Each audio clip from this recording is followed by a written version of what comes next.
Hello everyone, क्या हाल चाल। I hope आप सब बढ़िया होंगे। तो चलिए स्टार्ट कर लेते हैं। आज जो है haloalkanes and haloarenes में method of preparation of haloalkanes चल रहा था। पहले आपको मैंने method of preparation of haloalkanes में अल्कोहल से बनाने की तरीका सिखाया था। एक बार रिवाइज कर लेते हैं। अल्कोहल से बनाने के लिए सबसे पहले हमने जो है एक रिएक्शन करी थी जिसमें हमने अल्कोहल की रिएक्शन HX से कराई थी एनहाइड्रस ZnCl2 के प्रेजेंस में और RCl बनाया था। फिर हमने reaction with PCl5, reaction with PCl3 and reaction with NaBH4 ऐसी बहुत सारी रिएक्शन कर ली थी। आज जो है मेथड ऑफ प्रिपरेशन में हम जो बनाएंगे हेलो एल्केन्स में, ये MOP ऑफ हेलो एल्केन्स ही चल रहा है। ठीक है, कोई ये मत सोचना टॉपिक चेंज हो गया है। तो उसका पार्ट 2 है हेलो एल्केन्स की मेथड ऑफ प्रिपरेशन का। तो आज हम हाइड्रोकार्बन से, सर ये हाइड्रोकार्बन क्या होता है? हाइड्रोकार्बन आपका अल्केन अल्कीन अल्काइन होता है। क्या होता है हाइड्रोकार्बन? Alkane alkene alkyne. तो इस हाइड्रोकार्बन में भी अभी हम जो पढ़ेंगे वो हम एल्केन से पढ़ेंगे, यानी एल्केन्स के द्वारा हम क्या कहते हैं, किस तरीके से हम हेलो एल्केन्स बनाएंगे। सॉरी, हाँ, एल्केन्स के द्वारा हेलो एल्केन्स हम कैसे बनाएंगे उसके ऊपर बात करेंगे। ठीक है, एल्केन्स का आपको जनरल फॉर्मूला पता है सर। एल्केन का जो जनरल फॉर्मूला होता है उसमें कार्बन कार्बन के बीच में तो सिंगल बॉन्ड होता है और CnH2n+2 होता है। क्या होता है? CnH2n+2। तो सबसे पहले हम जो रिएक्शन करने जा रहे हैं वो एल्केन्स के द्वारा कर रहे हैं। इधर पे जो कंडीशंस है, कंडीशन ये होती है कि हम यहाँ पे क्या करते हैं, सूर्य के प्रकाश की उपस्थिति यानी कि सनलाइट की प्रेजेंस में रिएक्शन कराते हैं। एच न्यू क्या है यहाँ पे? एच तुम्हारा प्लांक्स कांस्टेंट और न्यू तुम्हारा क्या कहते हैं फ्रीक्वेंसी होती है, वो नहीं जानता है, पर ये हम कह सकते हैं कि ये सनलाइट की प्रेजेंस में होगी। और याद रखना कि कभी रिएक्शन सनलाइट की प्रेजेंस में होती है, ठीक है, ये प्लस का मतलब होता है प्रेजेंट। अगर सनलाइट की प्रेजेंस होती है या फिर क्या कहते हैं किसी क्या कहते हैं जैसे बेंजोइल क्लोराइड वगैरह इन सब के प्रेजेंस में होती है तो रिएक्शन शो करती है क्या? Free radical substitution. क्या फॉलो करती है? Free radical substitution. यानी यहां पे क्या होगा? फ्री रेडिकल जनरेट होगा और उसके द्वारा ये रिएक्शन आगे चलेगी। तो अब हम बात करते हैं इस रिएक्शन की। तो इसमें हमें क्या करना है? सबसे पहले हमें अल्केन लेना है। अल्केन में भी हम कौन सा लेते हैं? सबसे सिंपल वाला केस से शुरू करते हैं, फिर आगे धीरे धीरे कॉम्प्लेक्सिटी की ओर बढ़ेंगे। तो सबसे पहले मैंने अल्केन में भी लिया CH4। CH4 क्या है सर? यहाँ पे अल्केन है, इसमें कार्बन की संख्या देखो, काउंट करो तो n बराबर 1 है। कार्बन के 2 गुने यानी कार्बन का 2 गुना कितना होगा? एक कार्बन है तो उसका 2 गुना 2 और 2 ज्यादा हाइड्रोजन है। इसकी रिएक्शन यानी यहाँ पे जो हम हेलो एल्केन्स में भी जो एल्केन से पढ़ रहे हैं वो हम क्या पढ़ रहे हैं? हेलोजिनेशन। यानी हम यहाँ पे क्या करेंगे? हेलोजिनेशन करेंगे। हेलोजिनेशन का मतलब क्या होता है? Addition of halogen. देखो, एडिशन ऑफ हेलोजन करेंगे, ठीक है, सॉरी यहाँ पे सब्स्टिट्यूशन करेंगे। ठीक है, यहाँ पे हम क्या करेंगे? हेलोजन को ऐड करेंगे एक हिसाब से। तो हेलोजिनेशन इसको नहीं कहते डायरेक्ट, वैसे हेलोजिनेशन भी कह सकते हो। पर आगे हम बात करते हैं कि सबसे पहले हमें करना क्या है। हमें CH4 लेना है सर। CH4 क्या होता है? हमारा अल्केन है। इसकी रिएक्शन हमें Cl2 के संग करानी है। Cl2 और किसकी प्रेजेंस में? H न्यू के प्रेजेंस में। करना क्या होगा? अभी मैकेनिज्म हम समझेंगे कि कैसे फ्री रेडिकल जनरेट होता है, क्या क्या होता है, पर पहले जनरल रिएक्शन समझ लो होता क्या है। जब क्लोरीन के संग रिएक्शन करेंगे तो क्लोरीन क्या करेगा? एक H को हटा के उसकी जगह ले लेगा। तो यहां पे बनेगा CH3Cl और साथ में प्रोडक्ट निकलेगा HCl। अगर चूंकि तुम्हें ये नहीं बताया कि कौन एक्सेस में है, सीधा बोल रखा है कि प्रोडक्ट बनाओ, तो ये रिएक्शन यही नहीं रुकेगी, क्योंकि Cl2 को बाय डिफॉल्ट एक्सेस में मान लिया जाता है। तो फिर से क्या होगा? Cl2 का एक और मॉलिक्यूल आएगा, वो लाइट की प्रेजेंस में बॉन्ड ब्रेकिंग कराएगा और ये क्या बन जाएगा सर? CH2Cl2 और साथ में क्या निकल जाएगा आपका? HCl। अगर फिर से यहीं पे रिएक्शन नहीं रुकेगी, फिर से Cl2 होगा H न्यू के प्रेजेंस में, ये बनाएगा CH Cl3 और साथ में निकल जाएगा HCl। फिर भी रिएक्शन रुकेगी नहीं, Cl2 H न्यू और ये बना लेगा CCl4 और साथ में क्या निकल जाएगा? HCl। तो अगर कुछ नहीं बताया है तो रिएक्शन को यहां तक लेके जाते हैं, पर अगर बता रखा है कि क्या चीज एक्सेस में है और या क्या चीज इसमें लिमिटिंग है तो रिएक्शन उसके हिसाब से अलग होती है। तो सबसे पहले तुम्हें क्या करना है? अगर CH4 दिया उसकी क्लोरीनेशन करानी है, यानी कि H न्यू के प्रेजेंस में, तो एक H को रिप्लेस करके सब्स्टिट्यूट करके खुद अपनी जगह ले लेता है, तो यहाँ पे CH3Cl बनता है। फिर Cl2 के प्रेजेंस में रिएक्शन होती है, आगे CH2Cl2 बनता है, फिर Cl2 ऐसे ही चलता रहता है और CCl4 में आ जाता है, जिसको क्या बोलते हैं? Carbon tetrachloride. क्या बोलते हैं सर इसको? कार्बन टेट्राक्लोराइड बोलते हैं। ठीक है, ये इसका नेम हो गया कार्बन टेट्राक्लोराइड। ये तो कॉमन नेम है, या फिर अगर इसका बनाओगे तो टेट्राक्लोरोमीथेन है। IUPAC नेम होता है टेट्राक्लोरोमीथेन। तो ये रिएक्शन थी। पर अब हम जो है इस रिएक्शन की मैकेनिज्म को समझते हैं, कैसे फ्री रेडिकल जनरेट होता है, क्या क्या इसमें होता है, उसके ऊपर डिटेल में बात कर लेते हैं। तो सबसे पहले हमें इस रिएक्शन में हमने क्या करा, एल्केन को एक्सेस में मान लिया। सबसे पहले जनरल रिएक्शन उसकी मैकेनिज्म करा रहा हूं, मैंने यहाँ पे अल्केन को एक्सेस में मान लिया, इसका मतलब बाय डिफॉल्ट क्लोरीन यहाँ पे कम होगा, ठीक है, क्लोरीन को ज्यादा नहीं मानेंगे, हमने क्या माना, CH4 को एक्सेस में मान लिया। तो अगर CH4 तुम्हारा एक्सेस में, क्लोरीन कम है, तो H न्यू के प्रेजेंस में मोनो हेलोजिनेटेड प्रोडक्ट बनेगा, ये तुम्हारा CH3Cl बन जाएगा। अब ये जो CH3Cl बना, ये कैसे ये बन के आया प्रोडक्ट, साथ में HCl निकलेगा बाई प्रोडक्ट, मेन प्रोडक्ट तो हमारा CH3Cl है, जिसका IUPAC नेम क्या होगा, क्लोरोमीथेन या 1 क्लोरोमीथेन, ठीक है। ये जो क्लोरोमीथेन बना, ये कैसे बना उसके ऊपर समझते हैं, कौन सी रिएक्शन के थ्रू हुआ था, फ्री रेडिकल सब्स्टिट्यूशन। तो हेडिंग डालिए मैकेनिज्म, मैकेनिज्म मचाएंगे, ठीक है, मैकेनिज्म। अब मैकेनिज्म में क्या होता है, सबसे पहले लाइट क्या करती है, लाइट या कोई भी पेरोक्साइड, हाँ मैं जो उस टाइम बोल रहा था ना, बेंजोइल पेरोक्साइड या कोई भी चीज, जो ये पेरोक्साइड या लाइट होते हैं ना, ये क्या करते हैं, फ्री रेडिकल जनरेट करवाते हैं। सर फ्री रेडिकल कैसे जनरेट होता है, तो देखो ये जो मैकेनिज्म होती है ना फ्री रेडिकल, यहाँ पे 3 स्टेप में फॉलो होती है। सबसे पहले रेडिकल का जनरेशन होता है, तो चेन इनिशिएशन होती है, फिर उसके बाद चेन की लेंथ बढ़ती है तो चेन प्रोपोगेशन, और लास्ट में चेन की जब लेंथ बढ़ जाती है उसके बाद चेन को रोकना होता है, तो चेन टर्मिनेशन। यानी कि यहाँ जो फ्री रेडिकल सब्स्टिट्यूशन रिएक्शन है 3 स्टेप में चलेगी। सबसे पहले चेन का इनिशिएशन होगा, यानी चेन को जनरेट करने के लिए इनिशिएट करना पड़ेगा रिएक्शन को, फिर उसके बाद चेन प्रोपोगेट करेगी यानी बढ़ती जाएगी, और लास्ट में क्या होगा, चेन का टर्मिनेशन हो जाएगा।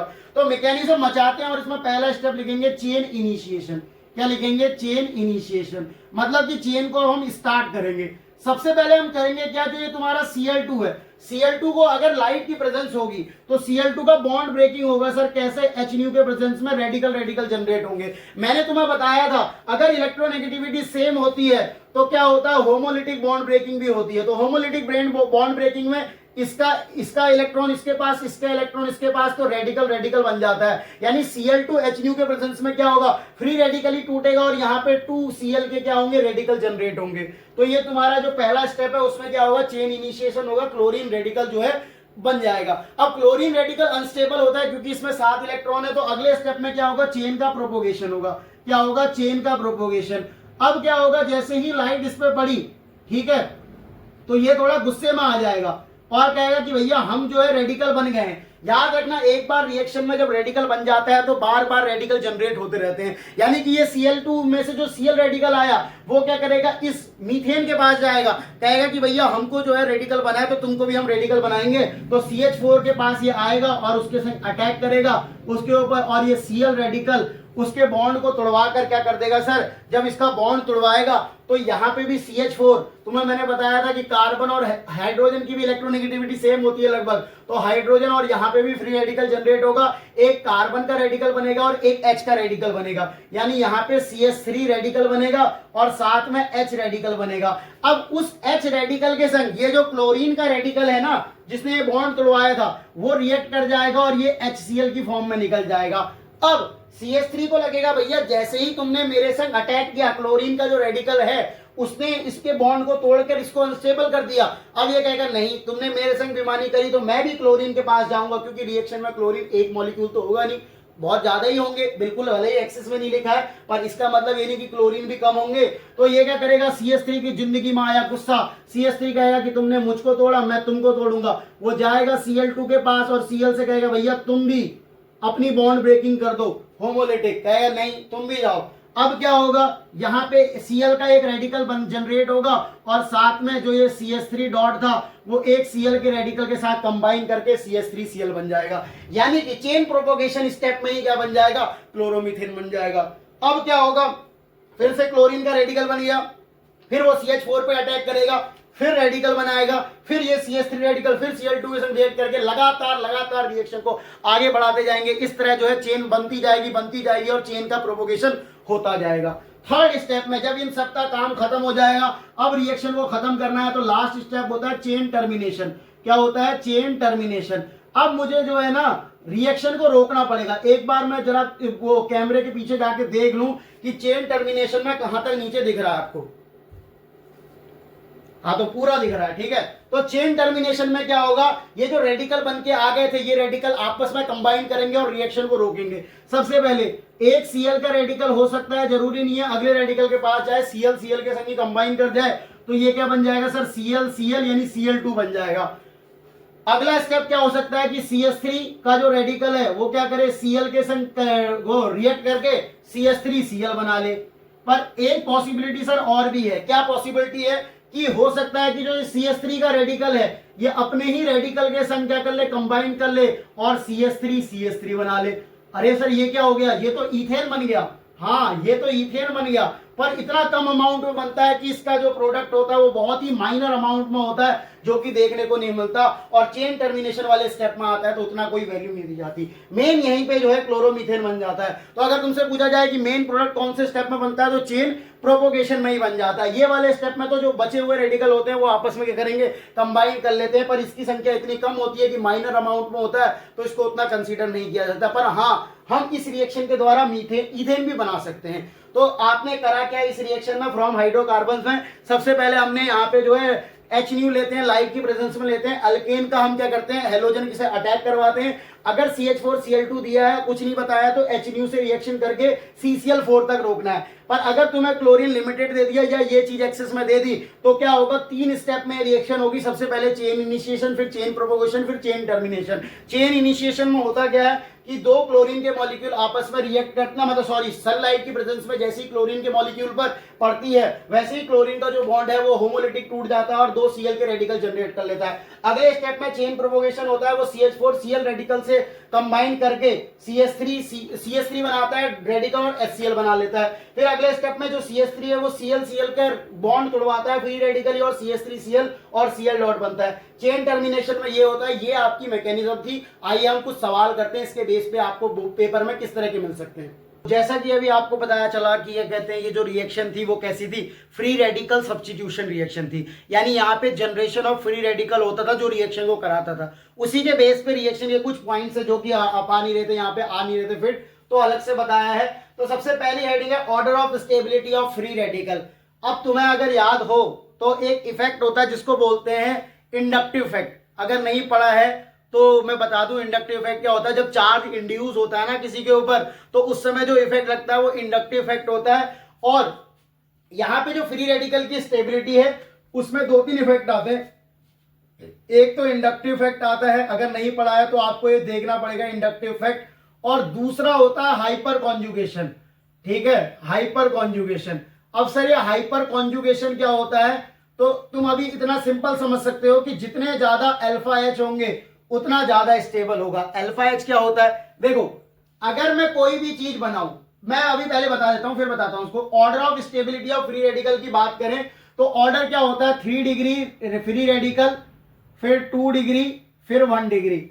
सर ये फ्री रेडिकल की डिग्री कैसे देखते हैं, जैसे कार्बन की डिग्री देखी थी। हाँ सर, कि जो कार्बन की डिग्री निकाली है वो कितने कार्बन से कनेक्ट है, वो फ्री ना मतलब वो क्या होता था कार्बन की डिग्री। ऐसे ही जो 3 रेडिकल होगा ना 3 डिग्री वाला, वो कुछ ये होगा, देखो CH3 CH3 CH3 और यहाँ पे एक डॉट बना होगा जो कि फ्री रेडिकल बना रहा होगा। ये कौन सी डिग्री का होगा सर, 3 डिग्री का। क्यों, क्योंकि इस रेडिकल की डिग्री देखनी है तो ये कार्बन से कनेक्ट है, ये 1 और 2 3 कार्बन से कनेक्ट है। अगला 2 डिग्री का रेडिकल बनाना है तो सर 2 डिग्री का रेडिकल ये होगा, यहाँ पे एक H और यहाँ पे एक H। तो ये वाला देखो, ये वाले कार्बन की डिग्री निकालनी है तो यहाँ पे एक, यहाँ पे एक, तो 2 ही कार्बन से कनेक्ट है। अगर आपको वो क्या कहते हैं 1 डिग्री का रेडिकल देखना है तो देखो ये हो गया सर, ये 1 डिग्री का है। क्यों, क्योंकि यहाँ पे सिर्फ एक ही कार्बन से कनेक्ट है। यानी जितने ये किसी भी का जो क्या कहते हैं किसी के रेस्पेक्ट में अगर अल्फा कार्बन देखना होता है तो जिस कार्बन से हमें चेक करना है उसके पास वाला पहला कार्बन अल्फा कार्बन होता है। तो यहाँ पे इससे सब 3 कार्बन जुड़े हैं तो इसके 3 अल्फे कार्बन है। ठीक है, यहाँ पे भी 2 अल्फा कार्बन है। यहाँ पे कितने कार्बन है सर, एक ही अल्फा कार्बन है। अब अल्फा कार्बन पे हाइड्रोजन लगे होते हैं तो यहाँ पे 3, यहाँ पे 6, यहाँ पे 9 और यहाँ पे सिर्फ 6 और यहाँ पे 3। तो जितने ज्यादा अल्फा एच होते हैं ना उतना ज्यादा हाइपर कॉन्जुगेशन होता है, उतने ज्यादा स्ट्रक्चर बनते हैं। तो ये वाला ज्यादा स्टेबल होता है एज कम्पेयर टू ये वाला, एज कम्पेयर टू ये वाला। तो ये आपको पहले से पता होना चाहिए, क्लास 11 का थोड़ा बेसिक था तो जितने ज्यादा अल्फा एच उतना ज्यादा स्टेबिलिटी। तो 3 डिग्री का रेडिकल सबसे ज्यादा स्टेबल होता है 2 डिग्री का और 1 डिग्री का। सर यहां से मुझे क्या समझ में आया, कभी आपके उसमें जब क्या कहते हैं 3 डिग्री वाला प्रोडक्ट बन रहा होगा ब्रोमीन वाला या क्लोरीन वाला, तो वो मेजर। अगर 2 डिग्री वाला हो और उसमें 3 डिग्री ना हो, जब 2 डिग्री और 1 डिग्री में से प्रेफरेंस देना होगा तो 2 डिग्री को। अभी मैं जब सवाल कराऊंगा तब क्लियर होगा। रिएक्शंस को पेशेंस से सुनना है आपको, ऐसा नहीं कि सर आपको अभी जो बोल रहे हैं अभी समझ में आ जाए, नहीं, एक बार पूरा लेक्चर देखो, अगर नहीं समझ में आता है तो दोबारा से रिपीट करके देखो। ऐसा नहीं कि हर बार आपको एक ही बार में समझ में आ जाए, कोशिश करती रहनी है, कोशिश करने वालों की कभी हार नहीं होती। आगे देखो, order of reactivity of H2 की बात करें, यानी कौन सा हेलोजन सबसे ज्यादा रिएक्टिव होगा, तो सबसे ज्यादा जो रिएक्टिव होता है ना उसका ऑर्डर ये होता है कि फ्लोरीन सबसे ज्यादा रिएक्टिव होता है F2, फिर Cl2, फिर Br2 और फिर I2। यानी कि अगर कभी कोई भी हेलोजन दिया हो उनमें रिएक्टिविटी की बात करो तो फ्लोरीन सबसे जल्दी रिएक्शन देगा, फिर क्लोरीन, फिर ब्रोमीन, फिर आयोडीन। पर किस्मत यहां पे फ्लोरीन की खराब हो जाती है। क्यों खराब हो जाती है? फ्लोरीन सबसे फास्ट रिएक्शन तो करता है और करना भी चाहता है, पर इतनी ज्यादा एक्सप्लोसिव हो जाती है रिएक्शन और एक्सोथर्मिक हो जाती है कि इतनी हीट रिलीज करती है कि रिएक्शन एक्सप्लोसिव हो जाती है, तो फ्लोरीनेशन पॉसिबल नहीं हो पाता। यानी फ्लोरीन की जिंदगी में अलग ही लेवल का दुख है। यानी फ्लोरीन सबसे ज्यादा रिएक्टिव होने के बावजूद भी इस रिएक्शन को नहीं दे पाता, अल्केन के संग रिएक्शन नहीं कर पाता। क्यों नहीं कर पाता? उसकी जीवन में एक दुख है कि वो रिएक्शन जो है एक्सोथर्मिक चले जाती है और क्या हो जाती है, अनकंट्रोल्ड हो जाती है, जिसको कराना बड़ा ही मुश्किल हो जाता है। इसलिए फ्लोरिनेशन ऑफ एल्केन कराना बहुत ही ज्यादा कठिन हो जाता है। पर ऐसा नहीं है कि फ्लोरिनेशन कभी नहीं होगा। एक रिएक्शन आएगी फिंकलस्टीन और स्वार्ज, वहां पे हम आयोडीनेशन और क्या कहते हैं फ्लोरिनेशन भी पढ़ेंगे, अभी वो बात की बात है। तो जैसे जैसे आगे बढ़ते जाओगे वैसे वैसे आएगी, तो फ्लोरिनेशन भी आएगी, पर अभी जो है फ्लोरिनेशन नहीं होती। आयोडीनेशन भी ये रिएक्शन देता है, पर उसकी जिंदगी में भी एक दुख हो जाता है। जब हम आयोडीनेशन कराते हैं तो ये वेरी स्लो होती है और रिवर्सिबल रिएक्शन होती है, very slow and reversible reaction. यानी इसकी जिंदगी में एक दुख है, ये रिएक्शन बहुत धीरे देता है और क्या होता है, रिवर्सिबल। रिवर्सिबल का मतलब क्या हो जाता है, बैक भी भागती है और आगे भी भागती है। देखो रिवर्सिबल का एरो ऐसा होता है जब दोनों ही डायरेक्शन में क्या हो, रिएक्टेंट प्रोडक्ट भी बना रहा हो और प्रोडक्ट फिर से रिएक्टेंट बना दे रहा हो। इस प्रकार की रिएक्शन को क्या बोलते हैं सर? इस प्रकार की रिएक्शन को बोलते हैं रिवर्सिबल रिएक्शन। तो आयोडीनेशन के केस में वेरी स्लो एंड रिवर्सिबल हो जाता है, जिस कारण ये रिएक्शन भी नहीं हो पाती। पर इसको कराने के लिए ऐसा नहीं कि करा नहीं सकते, पर यहाँ पे हो जाता है। हम क्या करते हैं, यहाँ पे हम ऑक्सीडाइजिंग एजेंट लेते हैं, स्ट्रॉन्ग ऑक्सीडाइजिंग एजेंट लेते हैं। अब स्ट्रॉन्ग ऑक्सीडाइजिंग एजेंट OA, इसको OA से दिखाते हैं, अगर पूरा नाम लिखना है तो इसको क्या होता है, ऑक्सीडाइजिंग एजेंट। और वो ऑक्सीडाइजिंग एजेंट कौन कौन से होते हैं सर? HiO3 और HNO3। यानी यहां पे तुम क्या ले सकते हो, या तो HiO3 ले लो या फिर क्या ले लो, HNO3 ले लो। अब ये क्या करेंगे सर, ये क्या करेंगे, जो HI बनेगा यहाँ पे उसको वापस कर देंगे। क्यों? क्योंकि यहाँ पे जब ऑक्सीडाइजिंग एजेंट लेते हैं या HNO3 लेते हैं ना, तो इस रिएक्शन में जो प्रोडक्ट होता है, बाई प्रोडक्ट, वो HI भी होता है। जैसे ही अभी रिएक्शन में करके दिखाऊंगा तो CH3I तो बनता है, साथ में HI भी बन जाता है, जो कि रिएक्शन को क्या कर देता है, रिवर्सिबल कराने लगता है। पर ऑक्सीडाइजिंग एजेंट क्या करता है, रिएक्शन को रिवर्सिबल होने से रोकता है। यहाँ पे जो HiO3 है ना, वो क्या करेगा, HiO3 कन्वर्ट कर देगा, convert HI into I2। Sir ये क्या क्या बोला, एक बार रिएक्शन से बता देते तो मजा आता। देखो होता क्या है इस रिएक्शन में, जब हम आयोडीनेशन कराते हैं तो आयोडीनेशन के केस में ये होता है, जब CH4 I2 के संग रिएक्शन करता है तो प्रोडक्ट तो बन जाता है। जैसे वहां पे CH4 क्लोरीन के संग रिएक्ट कर रहा था तो CH3Cl बना रहा था और साथ में HCl बन रहा था। पर यहां पे क्या होता है ना सर, जब आयोडीन के संग रिएक्शन होती है तो एक चीज बन के आती है जो कि CH3I है और साथ में HI है। अब ये HI क्या करता है सर, HI रिएक्शन को रिवर्सिबल भेज देता है, यानी कि ये रिएक्शन फॉरवर्ड डायरेक्शन में ना जाके बैकवर्ड की तरफ वापिस आ जाती है। इस वजह से रिएक्शन में हमें CH3I चाहिए था पर बन नहीं पाता। क्यों? क्योंकि HI क्या करता है सर, वापिस रिएक्शन को बैक कर देता है। अब हमें क्या करना पड़ता है, यहाँ पे एक ऑक्सीडाइजिंग एजेंट डालना पड़ता है जो कि HiO3 होता है। अब ये HiO3 का फंक्शन क्या होता है सर, ये जो HI बना था वो HiO3 के संग रिएक्शन करता है और ऑक्सीडाइजिंग एजेंट का काम क्या होता है, खुद तो रिड्यूस हो पर दूसरे को क्या करे, ऑक्सीडाइज करे। ध्यान से सुन लो, ऑक्सीडाइजिंग एजेंट क्या होता है, जो खुद रिड्यूस हो और दूसरे को क्या करे, ऑक्सीडाइज करे। यहाँ पे HiO3 इसको किस में कन्वर्ट कर देगा, I2 में कन्वर्ट कर देगा और साथ में क्या निकलेगा सर, प्रोडक्ट में H2 निकलेगा, बाई प्रोडक्ट में। अब गौर से देखो, यहाँ पे अगर मैं ऑक्सीडाइजिंग एजेंट की, अगर मैं ऑक्सीडेशन नंबर देखूं तो HiO3 में आयोडीन की ऑक्सीडेशन नंबर निकालना है तो H के लिए +1 मानेंगे, I के लिए हमें X मानना पड़ेगा। ऑक्सीजन की 2 होती है माइनस का, तो 3 मल्टीप्लाई माइनस का 2 is equal to total charge 0। तो यहां से कितना आएगा, माइनस का 5 प्लस x इक्वल टू 0, तो यहां से x बराबर +5। तो देखो इसकी यहाँ पे आयोडीन की ऑक्सीडेशन स्टेट कितनी है सर, +5। अगर HI में निकालोगे तो आयोडीन की कितनी होगी सर, -1। अब गौर से देखो, -1 से 0 जाना ऑक्सीडेशन, क्या होता है सर, -1 से 0 जाना ऑक्सीडेशन। पर वहीं देखो +5 से 0 जाना, क्योंकि कोई भी चीज अपनी नेचुरल स्टेट में 0 ऑक्सीडेशन स्टेट शो करती है, यानी आयोडीन की यहाँ पे ऑक्सीडेशन स्टेट क्या है, 0। +5 से 0 जाना क्या होता है सर, रिडक्शन होता है। क्या होता है, रिडक्शन होता है। तो यहाँ पे जो HiO3 है वो दूसरे को तो क्या कर देता है, ऑक्सीडाइज कर देता है, और खुद क्या हो जाता है, रिड्यूस। यानी ये कैसा बिहेव करता है सर, ऑक्सीडाइजिंग एजेंट की तरह बिहेव करता है। और यहाँ पे जो HI था वो खत्म हो जाता है और किसके रूप में कन्वर्ट हो जाता है, I2 के रूप में। यानी जो ये HI दिख रहा है वो क्या होगा, एक्चुअल में I2 + H2 होगा। यानी रिएक्शन को फिर से क्या कर देगा, अब बैकवर्ड नहीं जाने देगा, फॉरवर्ड ही जाने देगा। इस तरह से हम आयोडीनेशन कर सकते हैं, पर आयोडीनेशन एक बहुत ही स्लो और रिवर्सिबल रिएक्शन होती है। तो क्या क्या पॉइंट हमने समझे सर, पहले तो ये समझा कि order of reactive free radical की स्टेबिलिटी की बात करें तो 3 डिग्री का फ्री रेडिकल ज्यादा stable as compare to 2 degree, फिर 1 डिग्री। वही बात करें order of reactivity of X2 तो फ्लोरिनेशन में फ्लोरीन, क्लोरीन, ब्रोमीन, आयोडीन की फास्ट होती है। यानी सबसे तेज कौन दिखाता है, फ्लोरीन दिखाता है रिएक्शन। पर फ्लोरीन के केस में रिएक्शन एक्सप्लोसिव अनकंट्रोल्ड हो जाती है। क्या हो जाती है, अनकंट्रोल्ड हो जाती है। तो यानी कि ये रिएक्शन नहीं हो पाती, इसीलिए फ्लोरिनेशन पॉसिबल नहीं हो पाता। बात करें आयोडीनेशन ऑफ एल्केन की तो वेरी स्लो होता है और रिवर्सिबल हो जाता है, इसीलिए वहां पे क्या करना पड़ता है, स्ट्रॉन्ग ऑक्सीडाइजिंग एजेंट लेना पड़ता है, ताकि जो HI बना था उसको किसमें कन्वर्ट कर सके, I2 में। क्योंकि तुम्हें ये पता है, ली चार्टले प्रिंसिपल ये कहता है कि वो किसी चीज की अगर क्या कहते हैं इक्विलिब्रियम को डिस्टर्ब करो तो रिएक्शन उस ओर शिफ्ट करती है जहां पे क्या कहते हैं वो क्या हो, न्यूट्रलाइज हो सके। तो यहाँ पे जो HiO3 है वो ऑक्सीडाइजिंग एजेंट की तरह बिहेव करता है। ऑक्सीडाइजिंग एजेंट क्या होता है, जो खुद क्या हो, रिड्यूस, और दूसरे को क्या करे, ऑक्सीडाइज करे। इस तरह से जो है आयोडीनेशन ऑफ एल्केन हो जाती है। तो इसको नोट करो और आगे बढ़। अब मैं आपको कुछ रिएक्टेड दूंगा, इसके बेस पे जो है सवाल पेपर में किस तरह पूछे जाते हैं। आपके नीट में हो गया, जेई में हो गया, या इंटर में भी हो गया। इंटर में उतना कठिन तो नहीं आता है, पर आ जाता है छोटा मोटा सवाल।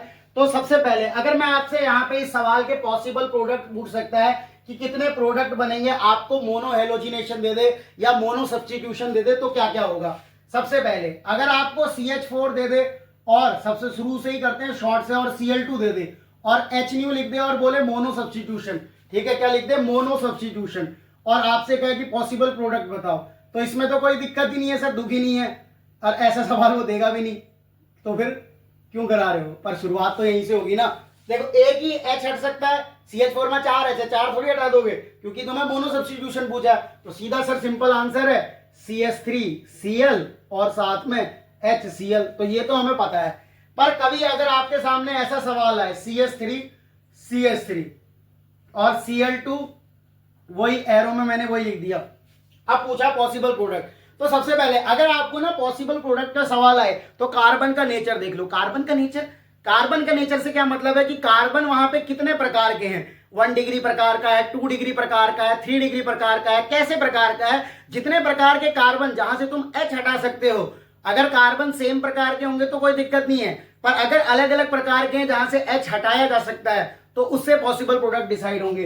जैसे देखो इस वाले केस में ये वाला कार्बन या ये वाला कार्बन, देखो दोनों सेम है। कैसे सर, अगर मैं इसको A मान लेता हूं तो इसको भी A मानना पड़ेगा। क्यों, क्योंकि इस वाले की कनेक्टिविटी इस कार्बन से, इस वाले की भी एक ही से कार्बन से।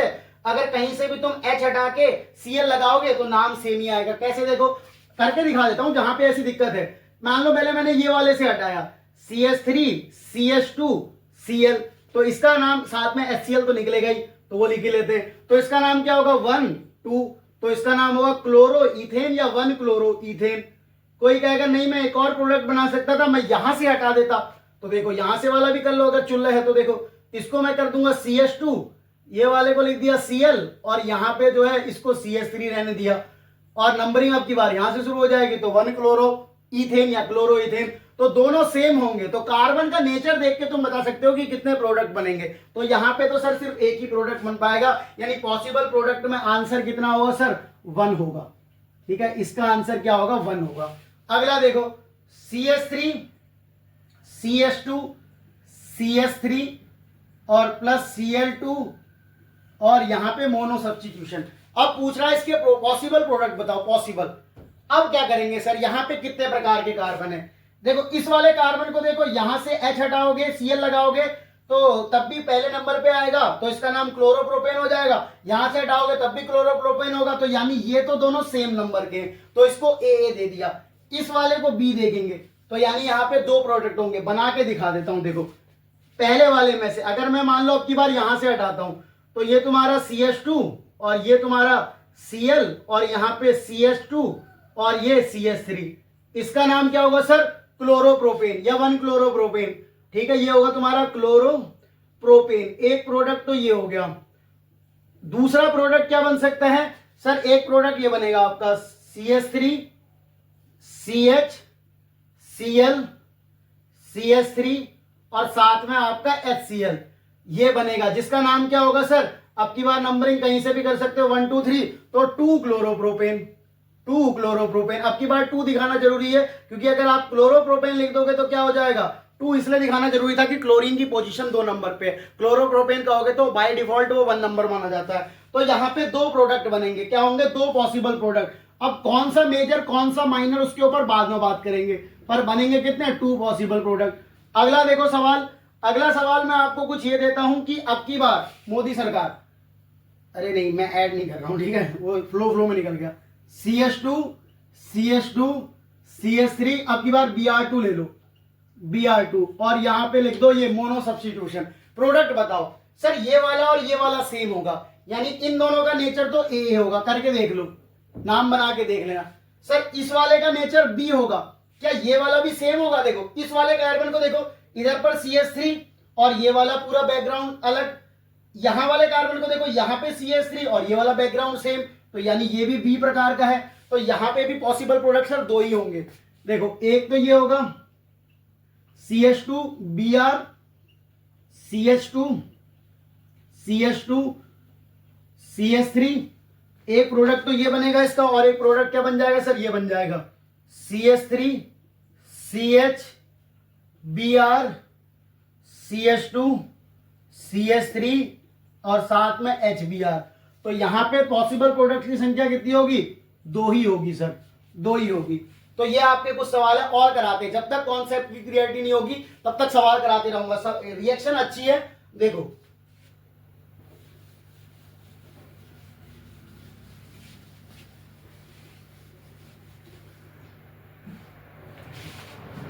अगला सवाल, CH3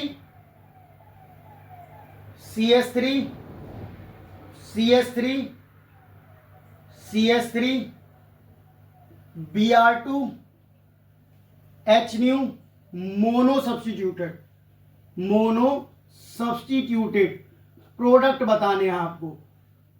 देखो जो कार्बन सेम प्रकार के होंगे ना, वो क्या होंगे? वहां से एक ही प्रोडक्ट बनेगा। जैसे इस वाले की डिग्री तो तुम्हें पता है 1 डिग्री, इसकी भी 1 डिग्री, 1 डिग्री, 1 डिग्री। 1 डिग्री कैसे है सर? जिस कार्बन की डिग्री निकालनी होती है वो डायरेक्ट कितने कार्बन से कनेक्ट है। ये वाले की डिग्री निकालनी है तो एक ही से कनेक्ट है डायरेक्ट, ऐसे तो पूरे में कनेक्ट है पर डायरेक्ट एक ही कार्बन से कनेक्ट है। इसका भी एक ही कार्बन से कनेक्ट है, तो ये 1 डिग्री का है। पर ये वाला कौन सी डिग्री का? 4 डिग्री का। तो अगर तुम इन तीनों में या इन चारों में से कहीं से भी H हटाओगे तो सेम नाम आएगा, पर यहां से H तो हटा नहीं सकते, क्यों? क्योंकि यहां पे H है ही नहीं। तो यानी यहां का जो पॉसिबल प्रोडक्ट होगा वो एक ही होगा, बहुत सारे नहीं बन पाएंगे क्योंकि 4 डिग्री वाले पे तो H ही नहीं है और बाकी सारे कार्बन क्या है? आइडेंटिकल हैं। तो इसका एक ही प्रोडक्ट होगा, ये वाला। ठीक है, ये बनेगा इसका। यानी यहां पे जो पॉसिबल प्रोडक्ट आएगा वो आंसर में कितना आएगा सर? 1 आएगा। क्या आएगा? 1 आएगा। अगला सवाल, ये वाला नोट करने के बाद देखो अगला सवाल थोड़ा अच्छा है, ध्यान से करना। CH3 CH CH3 CH2 CH3 Cl2 HNu mono substituted. बताओ सर अब इसके कितने पॉसिबल प्रोडक्ट्स हैं? पॉसिबल प्रोडक्ट्स पूछा आपको। देखो कई लोग क्या करेंगे, देखो ये वाला 1 डिग्री, देखो इस वाले कार्बन की डिग्री निकालनी है तो ये एक से ही कनेक्ट है तो 1 डिग्री, ये भी 1 डिग्री, ये भी 1 डिग्री, ये 3 डिग्री, ये 2 डिग्री। तो तुम क्या कहोगे, यहां से एक प्रोडक्ट और यहां से भी सेम होगा कहोगे, तो ये इधर से एक आएगा इन 1 डिग्री वालों से, एक 2 डिग्री से और एक 3 डिग्री से। तो आंसर कितना लिखोगे, आंसर आएगा सर आपका 3। कितनों का आया चेक कर लो एक बार, ये 1 डिग्री से एक, 2 डिग्री से एक और 3 डिग्री से एक। अगर आंसर 3 है तो गलत है और पागल हो तुम। आंसर 3 क्यों नहीं आएगा सर, यहां तो 1 डिग्री 1 डिग्री 1 डिग्री सेम देगा, नहीं। चेक करो कार्बन का नेचर, आपको बताया था कार्बन का नेचर चेक करना है। हाँ 1 डिग्री 2 डिग्री 3 डिग्री तो सही है, पर गलत क्या है वो देखो सर। इस वाले का देखो, ये वाला कार्बन अगर इसको चेक करोगे तो इसके संग ये कनेक्ट है और इस वाले के संग एक ही कनेक्ट है, ये पूरा बैकग्राउंड अलग है, मतलब H है और ये पूरा बैकग्राउंड अलग है, तो यानी ये वाला एक अलग है। इस वाले में चेक करो, इस वाले के संग 3H है और ये वाला बैकग्राउंड पूरा वो है, मतलब जैसे यहां पे देखो इस वाले के लिए ये सब चीजें कॉमन थी और इस वाले के लिए देखो ये सब चीजें यहां की फिर से कॉमन है पहली वाली, तो यानी A और A ये तो सेम प्रकार के हैं। पर यहां पे देखो इस वाले में देखो, इसके पास ये CH3 है पर ये पूरा मामला अलग है, तो ये वाला अलग प्रकार का बन गया B। ये दोनों सेम है पर ये सेम नहीं है इनकी तरह। चेक कर लेना, नाम IUPAC नेम बना के देखो अलग आएगा, प्रोडक्ट बना के देख लो ना, यहाँ पे एक बार CH2Cl लिख लो और नाम बनाओ, एक बार यहाँ पे लिखो नाम अलग आएगा। अभी मैं करके भी दिखा दूंगा। ये वाला तो अलग ही प्रकार का, इसको C और इसको D मान लिया, तो पॉसिबल प्रोडक्ट आपके आएंगे आंसर में 4 आएंगे। ठीक है, आंसर में 4 आएंगे, मैं करके भी दिखा देता हूं। वैसे तो टाइम वेस्ट है, आपको खुद बनाने चाहिए, पर कोई नहीं। देखो ये होगा आपका CH2Cl, ये आपका CH, ये आपका CH3, ये आपका CH2 और ये आपका CH3। एक प्रोडक्ट तो ये बनेगा, ये 1 हो गया। दूसरा प्रोडक्ट, दूसरा मैं यहां बनाता हूं, ये CH3, ये Cl और ये आपका CH3 और ये आपका CH2 और ये आपका CH3। ये 2 नंबर प्रोडक्ट है। 3 नंबर बनाने के लिए अभी संपर्क करें, CH3 CH CH3 CH Cl CH3, एक प्रोडक्ट ये बनेगा। और एक आपका मैंने बोला था चौथा ये वाला CH3 CH CH3 CH2 और ये CH2Cl। अब कई लोग कह रहे थे यहां वाला भी करके दिखा दो, क्या पता ये अलग हो, तो 5वां एक बार बना के दिखा रहा हूं, पर ये गलत है। हाँ मैं एक बार बता दे रहा हूं आपको कि आपके मन में क्या चल रहा होगा। CH3 CH CH2 Cl CH2 CH3 यही चल रहा होगा ना। अब नाम करके देखो, इस वाले का नाम तो क्या होगा सर, यहां से नंबरिंग शुरू होगी 1 2 3 4, तो 2 पे ना सॉरी 1 पे क्लोरो, 1 क्लोरो और क्या होगा सर 2 मिथाइल और क्या होगा ब्यूटेन। तो एक प्रोडक्ट तो ये आया, IUPAC नेम अलग है तो एक प्रोडक्ट ये हो गया। अगला यहां पे देखो, यहां पे नंबरिंग कहां से होगी, अब ये भी 2 नंबर पे, ये भी 2 नंबर पे, मिथाइल का M और क्लोरीन का C, तो C पहले आता है, तो 1 2 3 4 नाम नहीं आ रहे, तो IUPAC नेमिंग का लेक्चर देखो। इसका आपको नंबरिंग करनी थी, क्लोरीन से करूं या CH3 से करूं सर, मिथाइल का M और क्लोरीन का C, पहले C आता तो नंबरिंग यहां से, तो इसका नाम होगा, मैंने तीसरे वाले का लिख दिया, पहले कोई नहीं, 2 क्लोरो 3 मिथाइल और ब्यूटेन। इस वाले में चेक करो, इस वाले में आपकी बार तो नंबरिंग यहां से मत कर देना क्योंकि यहां से ही पास पड़ रहा है, और 2 3 4। अब की बार क्या होगा, लिखते वक्त तो अल्फाबेटिकल ऑर्डर, 2 क्लोरो 2 मिथाइल और क्या होगा ब्यूटेन। ये 3 नाम, तीसरा नाम भी अलग हो गया। चौथा नाम देखो, अब की बार फिर नंबरिंग यहां से शुरू होगी 1 2 3 4, तो ये नाम क्या होगा सर 1 क्लोरो और क्या होगा 3 मिथाइल और क्या होगा ब्यूटेन। इस वाले में देखो कई कह रहे थे कि ये सेम है कि नहीं है, तो ये 1 ये 2 ये 3 ये 4, तो इसका नाम क्या होगा 1 क्लोरो 2 मिथाइल ब्यूटेन। ये किसी से मैच कर रहा है सर, हाँ ये देखो ये नाम और ये नाम सेम आ रहा है, 1 क्लोरो 2 मिथाइल ब्यूटेन। इसीलिए बोल रहा था यहां से निकालो सेम है, तो ये पॉसिबल प्रोडक्ट में पांचवा नहीं होगा, सेम आ गया, पर ये 4 प्रोडक्ट देखो अलग है। तो इस तरह से आपको सॉल्व करना है, इसको नोट करो, अच्छा सवाल है। आगे बढ़ते हैं। ये तो था कि किस तरह से प्रोडक्ट बनेंगे। अब आता है सवाल इस पे मेजर या माइनर क्या होगा। एक तरीके के सवाल तो देख लिए, पॉसिबल प्रोडक्ट पूछ सकता है, एक है कि मेजर माइनर क्या होगा। तो मेजर माइनर के लिए आपको क्या करना है, देखो पहली बात, फ्लोरीनेशन तो नहीं होता, हाईली अनकंट्रोल एक्सोथर्मिक रिएक्शन है, हाईली एक्सोथर्मिक अनकंट्रोल्ड रिएक्शन, यानी ये तो नहीं हो पाएगा। ये तो अच्छा खेल हो गया, अनकंट्रोल्ड, दिमाग ही नहीं लगाना, छोड़ दो, ठीक है, अनकंट्रोल्ड रिएक्शन, इसमें कोई दुख नहीं। अगला क्या बोला था, आयोडीनेशन स्लो एंड रिवर्सिबल, ये भी बहुत अच्छी बात है, आयोडीनेशन स्लो एंड रिवर्सिबल। पर एक चीज होती है, वो इंपॉर्टेंट चीज है, अगर बोर्ड के पर्सपेक्टिव से कर रहे हो तो छोड़ सकते हो, ये वाला पॉइंट बोर्ड के पर्सपेक्टिव से कर रहे हो तो छोड़ सकते हो, क्योंकि इतना डिटेल में पूछता नहीं है। पर होता क्या है कि जो क्लोरीनेशन और ब्रोमिनेशन था, अगर मैं बात करूं क्लोरीनेशन की, तो क्लोरीनेशन क्या होता है आपका, लीस्ट सिलेक्टिव ना more reactive least selective. But अगर मैं बात करूं आपका ब्रोमिनेशन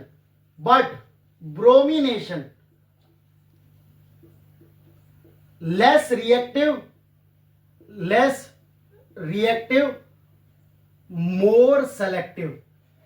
मोर सेलेक्टिव। सर इसका मतलब क्या है, क्लोरीनेशन और ब्रोमिनेशन में क्या है, मैंने अभी बताया था, दो ही चीजें हो सकती है, तो क्लोरीनेशन हो सकता है या ब्रोमिनेशन होता है, ठीक है। बात करें हम क्लोरीनेशन की, तो ये मोर रिएक्टिव होता है, लेस सिलेक्टिव, और ब्रोमिनेशन के केस में क्या होता है, लेस रिएक्टिव मोर सिलेक्टिव। यानी ना ये रेडिकल बनने का पूरी तरीके से वेट करता है। यानी इसके केस में अगर आपको ब्रोमिनेशन का मेजर है, पूछे ब्रोमिनेशन का मेजर, मैं लिख दे रहा हूं, ब्रोमिनेशन का मेजर अगर बोर्ड के पर्सपेक्टिव से कर रहे हो तो ऐसे टफ नहीं पूछता है, डायरेक्ट तुम्हारे केस में 3 डिग्री 2 डिग्री 1 डिग्री होता है। तो ब्रोमिनेशन का मेजर पूछे, मेजर, तो आपको जैसा मैंने बताया था, क्या बताया था कि 3 डिग्री 2 डिग्री 1 डिग्री, रेडिकल बना के देखो, 3 डिग्री 2 डिग्री 1 डिग्री मेजर। कैसे, जैसे मैंने आपको दे रखा है CH3 CH CH2 और यहां पे CH2 और यहां पे आपको CH3 और Br2। आपसे पूछ रहा है कि मोनो हेलोजिनेटेड का मेजर प्रोडक्ट बताओ H न्यू के प्रेजेंस में। देखो ये वाला 1 डिग्री, ठीक है, ये वाला 1 डिग्री, भले ही वो नेचर अलग हो पर ये सेम प्रकार का ही होगा। ये क्या आपका 2 डिग्री, ये आपका 2 डिग्री, ये आपका 1 डिग्री, ये 1 डिग्री 1 डिग्री तो सेम होंगे, ये वाला 1 डिग्री अलग होगा, ये 2 डिग्री और 2 डिग्री अलग प्रकार के जो भी हैं, और ये वाला आपका 3 डिग्री। तो ये ना प्रॉपर वेट करेगा कि ब्रोमीन को कहां पे लगना है, क्योंकि वो ऐसा नहीं किसी से भी रिएक्ट कर जाए। ब्रोमीन जो है ना वो 3 डिग्री वाले के पास ही जाना प्रेफर करेगा, क्योंकि वो क्या है, मोर रिएक्टिव नहीं है, लेस रिएक्टिव है। तो वो प्रॉपर वेट करेगा कि फ्री रेडिकल जनरेट हो, H निकले और मैं तब आऊं। तो यहां पे जो मेजर प्रोडक्ट बनेगा वो 3 डिग्री वाला होगा या 2 डिग्री वाला मेन होगा। देखो ये वाला, देखो 1 2 3 डिग्री वाला, तो 3 डिग्री वाला मेजर होगा। यहाँ पे, यहां से H निकाल के यहाँ Br लगा दोगे, यहाँ CH3 लगा दोगे, यहाँ पे CH2 लगा दोगे, ये CH2 एज इट इज, ये CH3 एज इट इज। जैसे देखो एक और, अगर आपका ये हो, ठीक है, ये नहीं, ये दे रखा है और आपसे पूछा है कि बताओ कौन सा मेजर Br2 में, मोनो हेलोजिनेटेड में, इसके 2 प्रोडक्ट बन सकते हैं, ठीक है, 2 नहीं 3 बनेंगे, 4 बनेंगे क्या, एक यहाँ पे, एक यहाँ पे, एक यहाँ पे और एक यहाँ पे, हाँ 4 बनेंगे। ये अभी वाला केस था, पिछला वाला, ठीक है, CH3 और ये CH वाला, ठीक है, ये वही केस है। हाँ तो जो भी है, पर यहाँ पे हम क्या करेंगे, चलो ये इससे कंफ्यूज मत करो, ये वाला ही कर लो, एक प्रोडक्ट ये, एक प्रोडक्ट ये, 2 प्रोडक्ट बनेंगे, पर ये पूरा वेट करेगा, यानी ये वाला यहाँ पे इसका मेजर होगा, ठीक है। पर क्लोरीनेशन के केस में थोड़ा अलग हो जाता है, वहां पे एक फॉर्मूला होता है, आप नोट कर सकते हो डायरेक्ट, उससे आप सॉल्व कर लेना। तो वहां पे जो होता है वो परसेंटेज यील्ड निकालते हैं। क्लोरीनेशन के केस में अगर आप बोर्ड के पर्सपेक्टिव से नहीं कर रहे हो तो ये लिख लो खाली क्लोरीनेशन, नहीं तो बोर्ड में तो डायरेक्ट तुम 3 डिग्री 2 डिग्री 1 डिग्री कर देना। क्लोरीनेशन के केस में एक फॉर्मूला होता है सर, वो ये होता है परसेंटेज 1 डिग्री पे, परसेंटेज 1 डिग्री का फॉर्मूला होता है एनपीआरपी, और नीचे होता है एनपीआरपी एनएसआरएस एनटीआरटी मल्टीप्लाई बाई 100, क्योंकि परसेंटेज तो क्या निकलती है 100 से निकलती है मल्टीप्लाई में। ऐसे ही परसेंटेज 2 डिग्री ये होता है एनएसआरएस एनपीआरपी एनएसआरएस एनटीआरटी, ठीक है। परसेंटेज 3 डिग्री ये होता है आपका एनटीआरटी एनपीआरपी एनएसआरएस एनटीआरटी और मल्टीप्लाई बाई 100 और मल्टीप्लाई बाई 100। एक चीज गौर करो, ये एनपीआरपी का मतलब क्या है।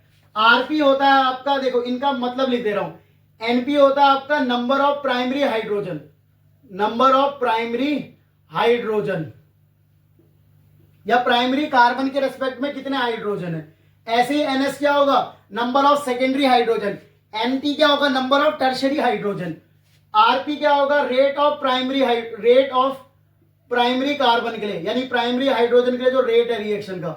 ऐसे आरपी, आरएस क्या होगा सेकेंडरी के लिए, आरटी क्या होगा टर्शरी के लिए, ठीक है। ये सब चीजें यहां पे देखो, ये चीज कॉमन है, ये बेस कॉमन है, ये बेस कॉमन है और 100 कॉमन है, तो इनको हटा दो। मेन चीज क्या डिसीजन होगा, एनपीआरपी से, एनएसआरएस से और एनटीआरटी से, ठीक है। इससे डिसाइड होगा, इन चीजों से डिसाइड होगा। आरपी क्या होता है sir, rate of primary is to RS is to RT. इसका जो रेशियो होता है वो क्या होता है, 1:3.8 रेशियो और 5। ये होता है आपका क्लोरीनेशन का मेजर इसके लिए। पर ये आपको बोर्ड के रेस्पेक्ट से करनी नहीं है, क्लोरीनेशन आपको 3 डिग्री 2 डिग्री 1 डिग्री से ही मेजर कर लेना है, वहीं से आ जाएगा, इतना हार्ड नहीं पूछता। पर अगर आपको इस पे सवाल चाहिए होंगे तो मैं करा दूंगा, कमेंट कर देना आप लेक्चर के नीचे, तो मैं इसके बेस सवाल करा दूंगा। पर ये आपको नहीं नोट करना है, सीधा आपको क्या करना है, जब भी आपको हेलोजिनेशन वाला केस मिले अल्केन का, तो आपको जो आंसर देना है वो किससे देना है, 3 डिग्री का, 2 डिग्री से, 1 डिग्री से, और कोई टेंशन ही नहीं लेना है, ठीक है। फालतू दिमाग नहीं लगाना है। तो आज के लिए लेक्चर काफी बड़ा होता जा रहा है। अगला अभी हम जो है क्या कहते हैं, हाइड्रोकार्बन से हमने स्टार्ट किया था, method of preparation from hydrocarbon. तो हाइड्रोकार्बन में हमने अल्केन से तो खत्म कर लिया है, अब अल्कीन से भी करेंगे, वो कल के लेक्चर में करेंगे। तो लेक्चर में सपोर्ट दिखाएं, लेक्चर को शेयर करते रहें, पढ़ाई करते रहें। ऑल द वेरी बेस्ट, मिलते हैं आपसे नेक्स्ट लेक्चर में, तब तक के लिए बाय बाय।